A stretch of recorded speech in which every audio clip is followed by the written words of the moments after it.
Bom dia, pessoal, tudo bem? Bem, hoje eu vou fazer um bate-papo com vocês.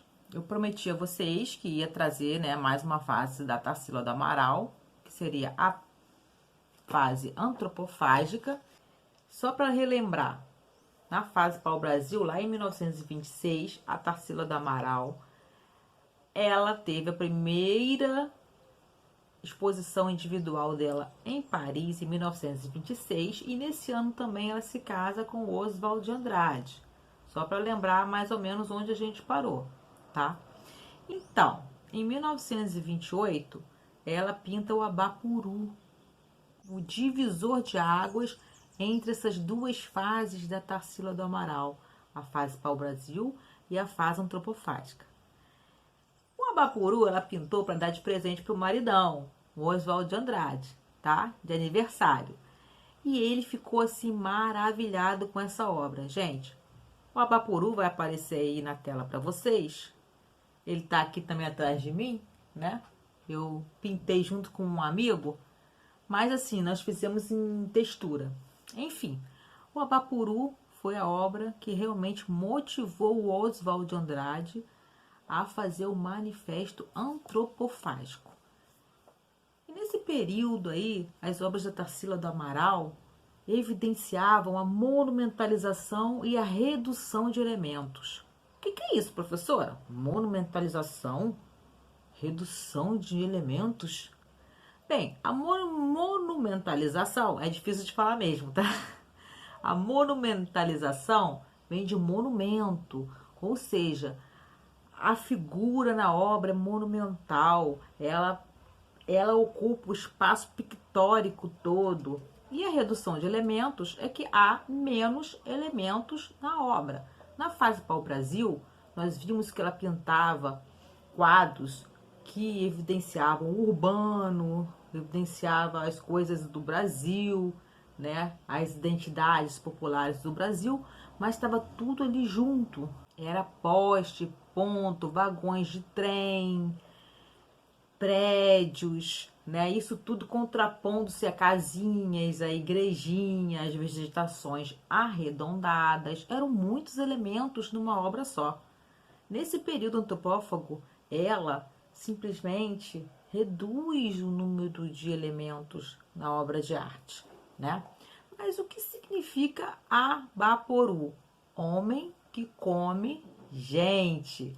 Claro que foi uma forma simbólica que o Oswald de Andrade achou para esse novo momento em que, como se o homem comesse aquela arte mais tradicional, mais antiga, processasse isso dentro dele, absorvesse o que era de bom, mas colocasse para fora algo novo, algo singular.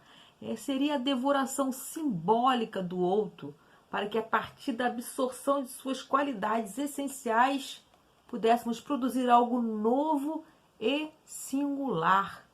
Era isso que o manifesto dele propunha, o manifesto do Oswald de Andrade.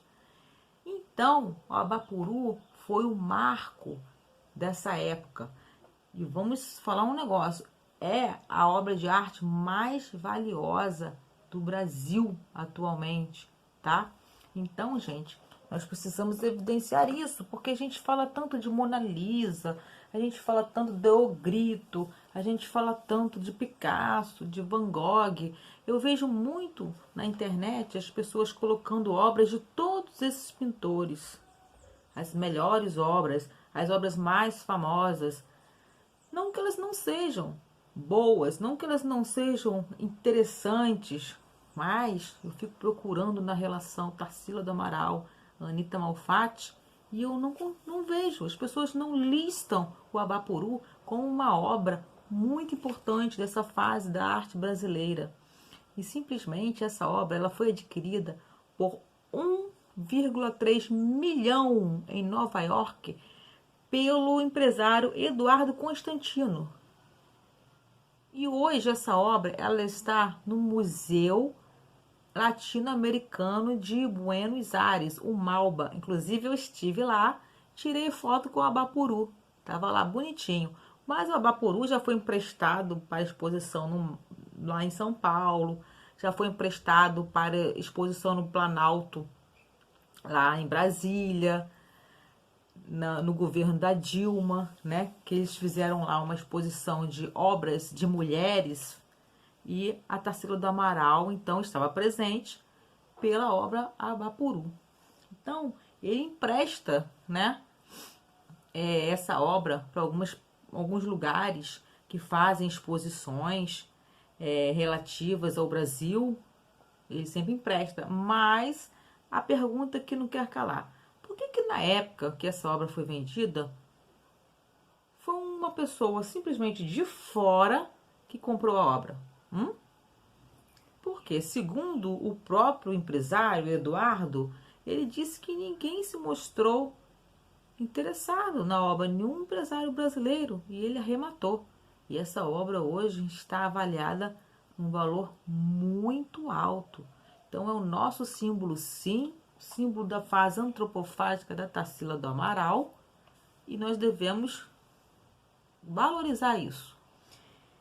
Bem, então, em 1929, em 1928 a Tarsila faz o Abaporu. Em 1929, a Bolsa de Valores de Nova York quebra e a família de Tarsila do Amaral entra em problemas financeiros, tá? Nesse ano também ela se separa de Oswald de Andrade, que começa a namorar a Pagu, que é uma, como eu falei, uma figura também muito importante no cenário político brasileiro. Nesse ano também ela teve a primeira exposição dela individual aqui no Brasil. Em 1931, a Tarsila vai para Moscou, volta para o Brasil em 1932 e é presa porque cismam que ela está envolvida com comunista, né? Aquela coisa do comunismo, aquele terror todo feito ao redor do comunismo. Nessa época era muito forte. Tarsila é acusada de se envolver com pessoas comunistas e fica presa durante um mês. Depois disso, ela não quer mais saber de política, fica traumatizada e simplesmente larga aí essa parte política. Em 1933, ela pinta o quadro Os Operários. Nesse mesmo ano, ela participa da primeira Bienal Internacional do Brasil e é selecionada com a obra EFCB. Lembra da obra EFCB? Aquela obra que tinha a pontezinha, os vagões de trem, os prédios, a igrejinha, as casinhas. Então, essa obra aí, ela foi convidada para apresentar na primeira Bienal de Arte de São Paulo, no Brasil. Em 1965, Tarsila do Amaral sofre uma cirurgia na coluna vertebral. A cirurgia não vai bem e ela fica paraplégica, tá? Em 1966, a filha dela falece. A Tarsila, ela se aproxima do mundo espiritual, né? Fica arrasada, claro. E em 1973, a Tarsila do Amaral falece. Em 1995, o Abaporu é arrematado por 1,3 milhão de dólares por Eduardo Constantino e hoje está, como eu falei, no Museu Latino-Americano de Buenos Aires, tá bom? Bem, gente, mas a obra da Tarsila do Amaral também, algumas outras obras,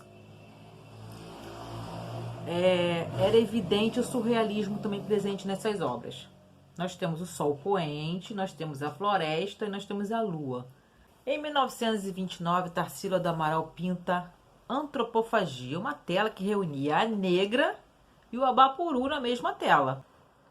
Os corpos estão os dois na mesma tela, como se fosse um complementando o outro, como se um começasse um e terminasse o outro, como se fosse o tempo a outro, de 1923 a 1928. A aproximação do surrealismo nessa fase da Tarsila do Amaral é evidente. Nós vamos, no final do vídeo, nós vamos colocar outras obras da Tarsila do Amaral para que vocês percebam como ela lida com essa coisa do surrealismo, como se fossem sonhos, elementos diferentes, elementos que não existem na natureza, bichinhos que não existem na natureza, quadros até um pouco infantilizados, mas com mensagens que a gente não consegue de cara, assim, saber o que que é, como se fossem sonhos, como se fossem sonhos lá do Salvador Dalí. Então nós percebemos que nessas obras existem influências surrealistas. Então nós vamos colocar no final do vídeo essas obras para que vocês olhem, tá bom? Então a gente fica por aqui, espero que vocês tenham gostado. O maior objetivo é que vocês percebam essas obras, que vocês, como espectadores, tenham uma experiência estética com essas obras, tenham conhecimento da obra brasileira, do modernismo brasileiro, quanto a Tarsila foi importante nesse processo e como é importante que toda vez que alguém coloque uma lista de obras mais importantes ou obras mais conhecidas da humanidade, o Abaporu tem que estar nesse meio.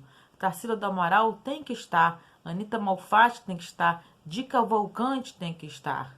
Precisamos valorizar as coisas do nosso Brasil, tá bom? Então nós ficamos por aqui. O próximo passo agora é nós fazermos aulas sobre Di Cavalcanti e aí a gente começa um novo processo, termina essa parte de arte moderna, de pinturas, né, da arte moderna, e a gente vai iniciar a parte da arquitetura moderna no Brasil, tá bom, gente? E a gente vai falar de Oscar Niemeyer, uma figura muito importante na história da arquitetura do Brasil que vocês precisam conhecer. Inclusive, ele projetou muitos museus, o Museu de Arte Contemporânea de Niterói, o Museu do Olho em Curitiba. As arquiteturas dele, os traçados dele, a arquitetura dele é muito singular. Quando a gente olha um prédio que foi projetado por Oscar Niemeyer, a gente percebe que foi projetado por Oscar Niemeyer.